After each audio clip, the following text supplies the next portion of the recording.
Something tells me this is no mere adventure story.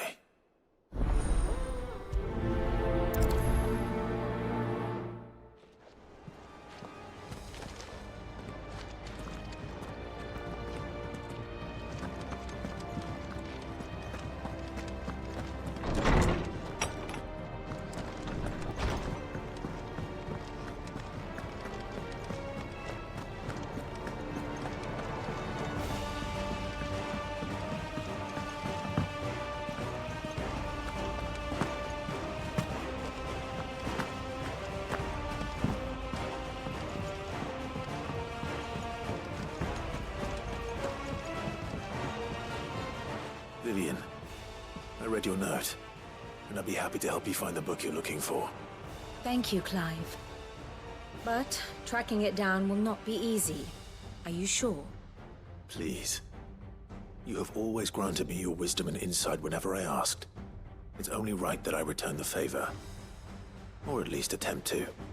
You are too kind. Alas, what I ask of you is rather more trying than delivering the odd lecture. I spoke with Harpocrates to see if he had any inkling as to where another copy might be found, but... But perhaps it is best that you hear the details from him. If you say so. Forgive me, Clive, for asking this of you. But this book, it set me on the path to becoming who I am today. Its importance cannot be overstated.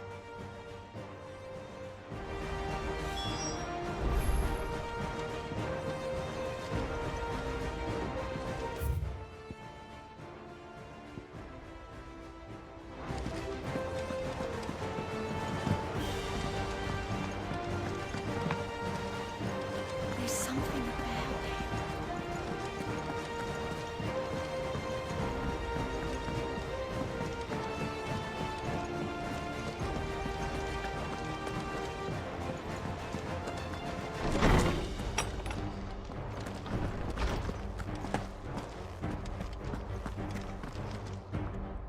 Ah, Clive, my boy.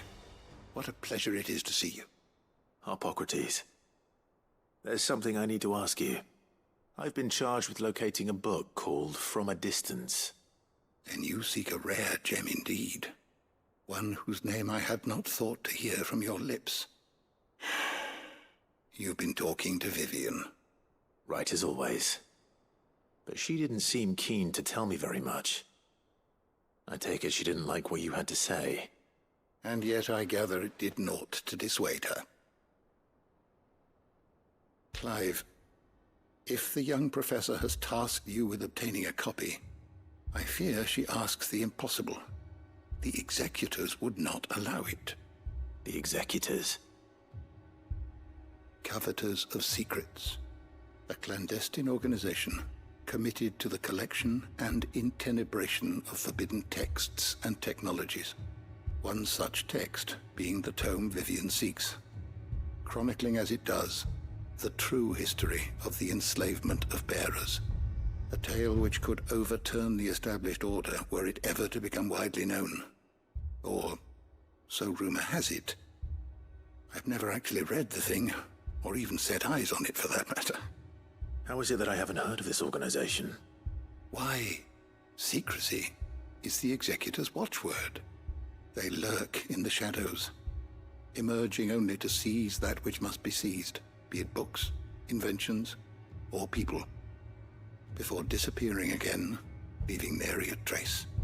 Which would explain why Vivian's copy was snatched from her grasp not long after she found it. By the hand of the executors, yes. But what drives them? Self-interest or ideology? Fine question. Sadly, all that is known of the executors can be recounted in a single breath.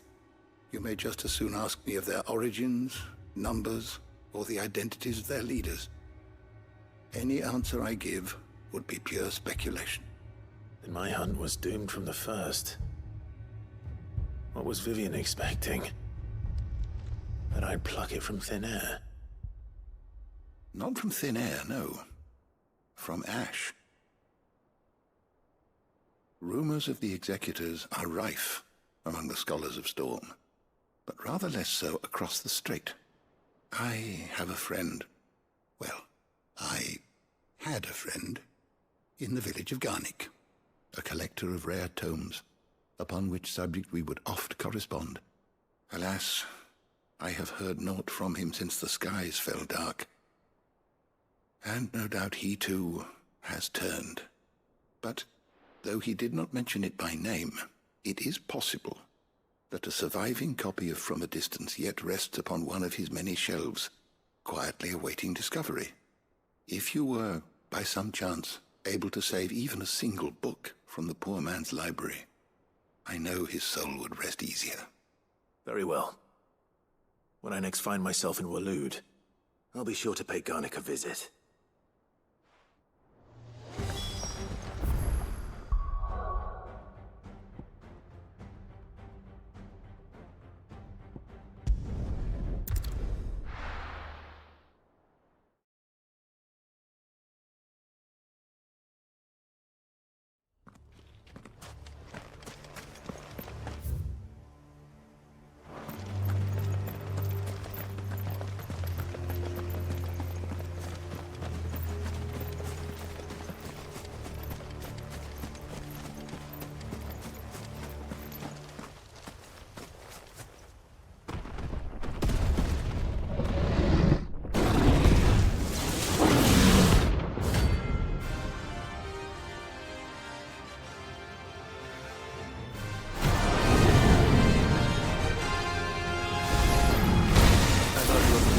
Guard dogs.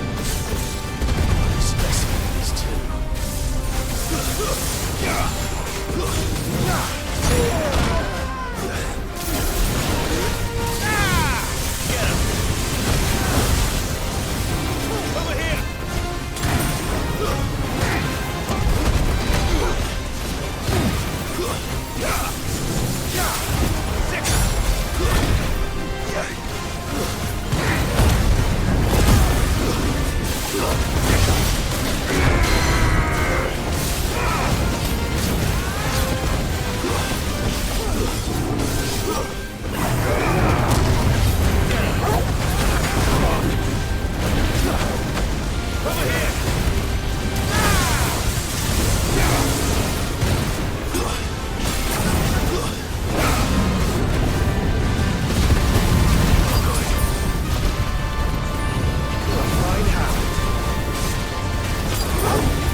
This one. Get him.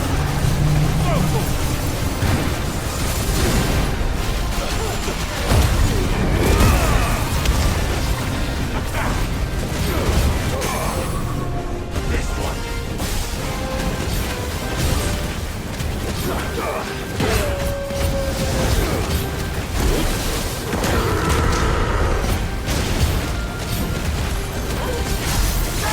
Over here.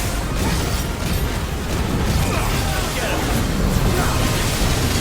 him.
No match for you, eh, Torgal?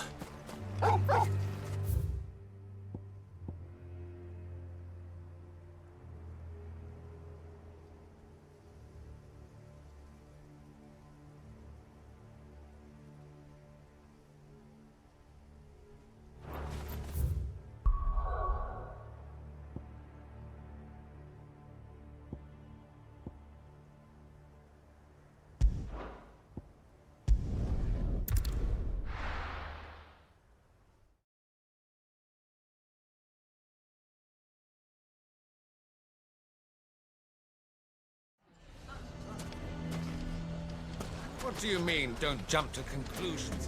Why the hell would Victor take the bearer's What other side? conclusion is there? For a share in Lubor's ill-gotten gil, perhaps? The bastard's been lying. Can you believe we were getting I think we'd better shut up. Who can say what Lubor is plotting?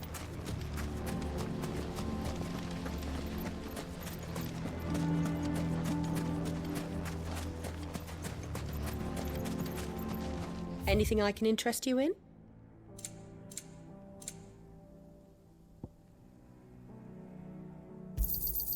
An excellent choice. My thanks. An excellent choice.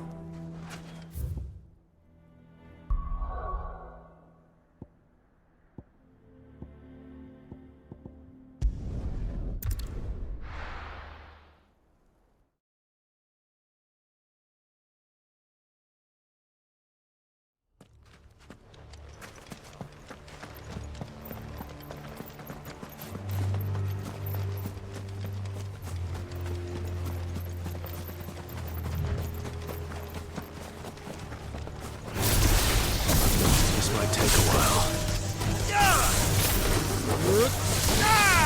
Over here! It's over!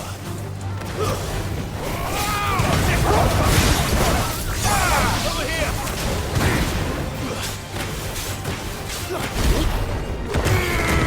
Sick 'em! Go, Torgal!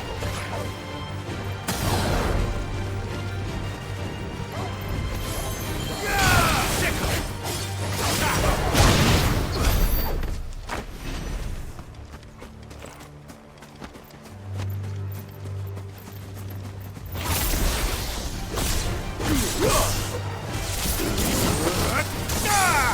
Go, Torgal! Get him! This one! Go, Torgal!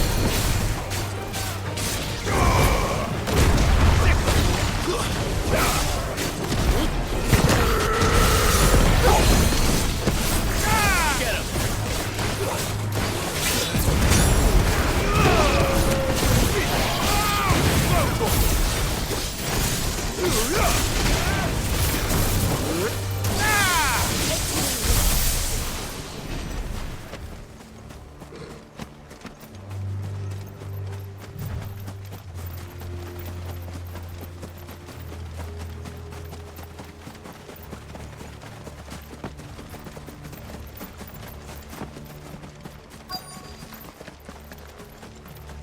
The entire village looks abandoned.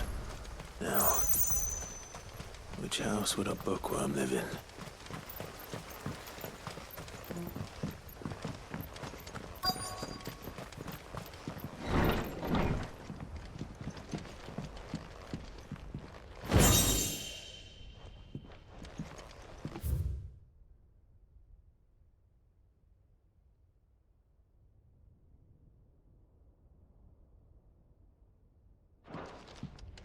This is a Royal Army logbook.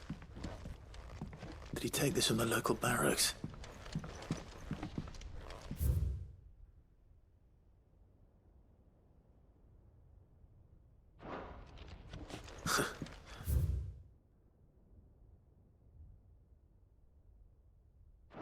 His interests were certainly varied.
This is it.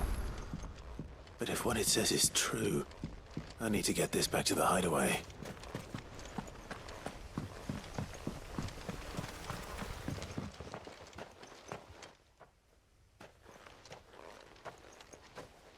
Leaving so soon, stranger?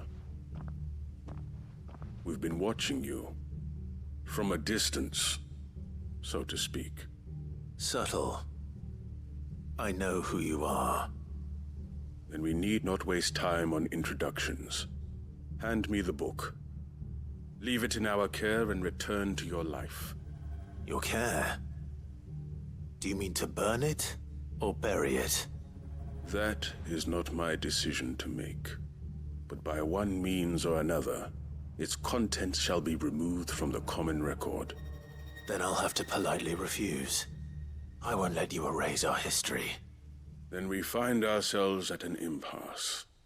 Very well. The book can just as easily be pried from your dead hand.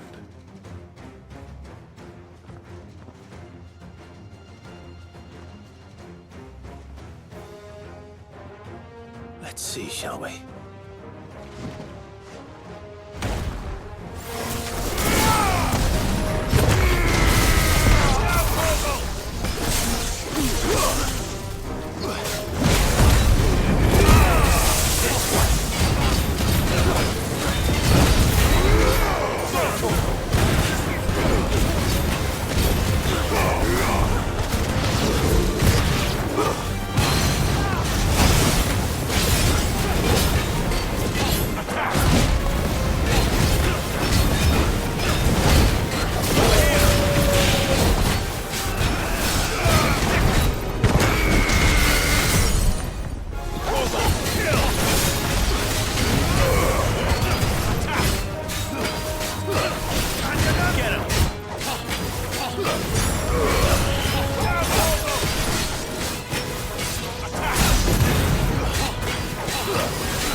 Impressive.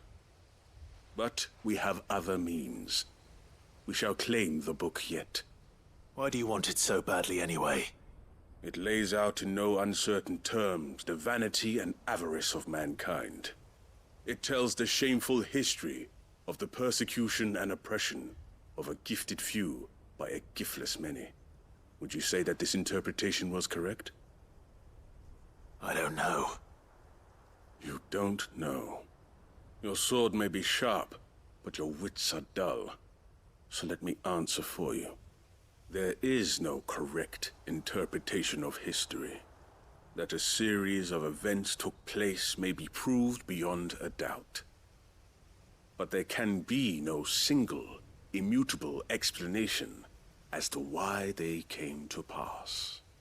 It is a question of numbers and of belief. If enough people believe that a set of events occurred for a reason, that belief becomes the truth.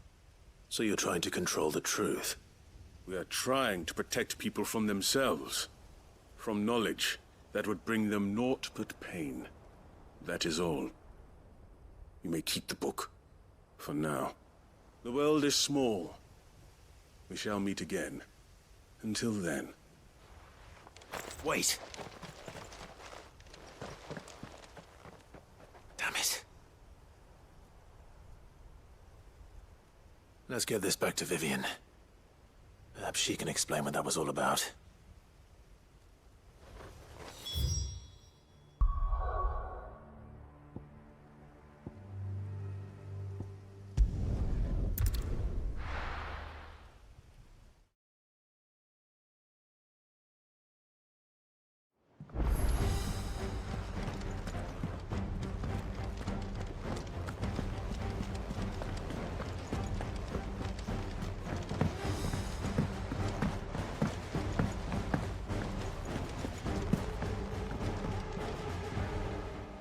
Vivian.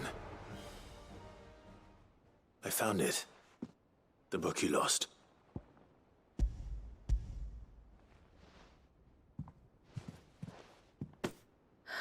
You found it.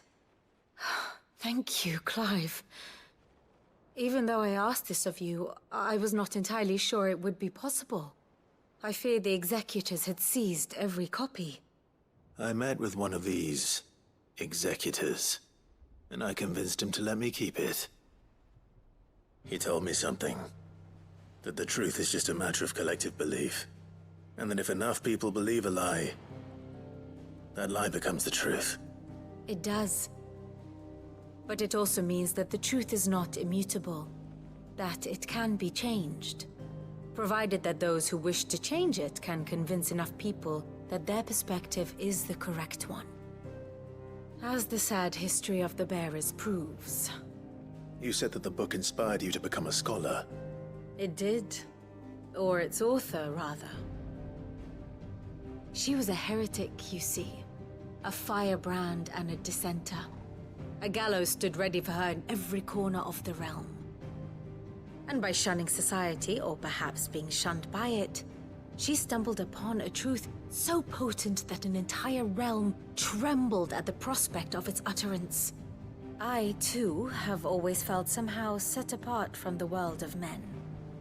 A stranger to my own species. She taught me that my solitude was not a curse, but a gift.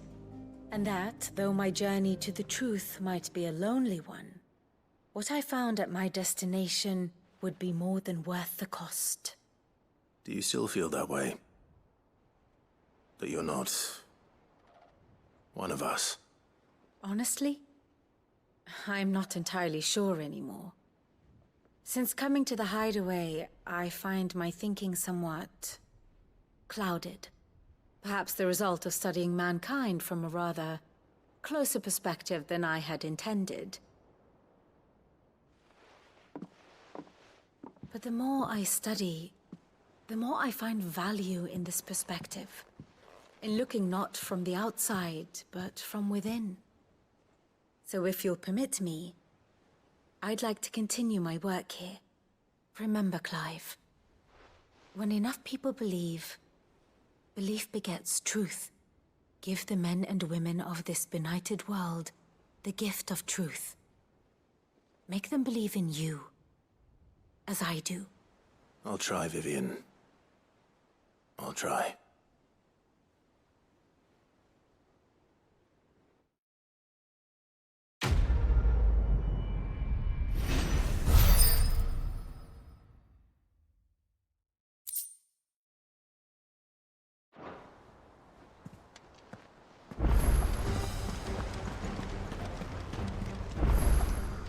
Welcome to the Patron's Whisper.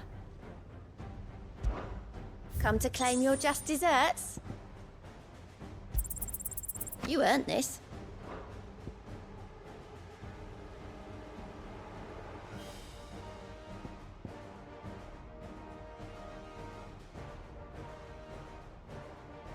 Come again. I may have more for you.